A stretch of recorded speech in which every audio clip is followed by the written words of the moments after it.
Guys, இன்னைக்கு நம்ம என்ன பண்ண போகிறோம் அப்படின்னா கோவக்காய் வச்சு ஒரு ரெசிபி பண்ண போகிறோம். ஃபர்ஸ்ட் ஒரு பேனில் கடுகு, ஜீரகம், சோம்பு எல்லாத்தையும் போட்டுடணும்.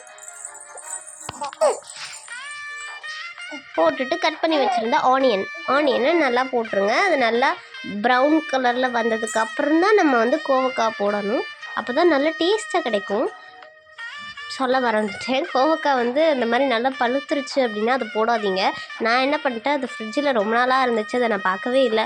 ஸோ அதை என்றைக்காவது செஞ்சிடணுமே அப்படின்னு தான் செஞ்சிட்ருக்கேன். இந்த மாதிரி நீங்கள் செய்யாதீங்க. நீங்கள் நல்லா க்ரீன் கலர், அந்த உள்ளுக்குள்ளே நல்லா சீட்ஸ் எல்லாம் க்ரீன் கலரில் இருக்கும் போதே செஞ்சுருங்க. ஓகே, அதையும் இதையும் நல்லா போட்டு ஃப்ரை பண்ணிவிட்டு மஞ்சத்தூள், உப்பு,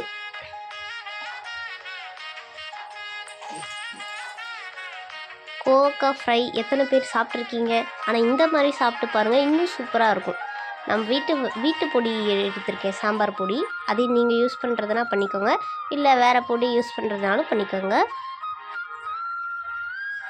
கரம் மசாலா, மல்லித்தூள்,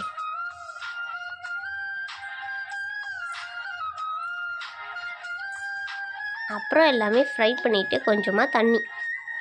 நான் ஒரு பெரிய டம்ளர் அளவு தண்ணி எடுத்திருக்கேன். நல்லா அதோட க்ரீன் கலர் நல்லா எல்லோ கலராகவே மாறிடும். நல்லா அது அப்போ தான் வெந்துருச்சு அப்படின்னு நம்ம வந்து கண்டுபிடிக்க முடியும். நல்லா வெந்ததுக்கப்புறம் சுட சுட சூப்பரான கோவக்காய் ரெசிபி ரெடி. நீங்கள் இதை தயிர் சாதம், லெமன் சாதம், எல்லா சாதத்துக்கூடையும் வச்சிடலாம்.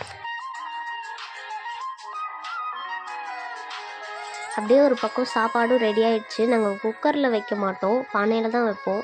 அதுதான் நல்லாயிருக்கும். தென் செம்மையாக சூப்பராக ரெடி ஆகிடுச்சு. செம்ம டேஸ்ட்டாக இருந்துச்சு. நீங்களும் ட்ரை பண்ணி பாருங்கள். சப்ஸ்கிரைப் பண்ணிக்கோங்க.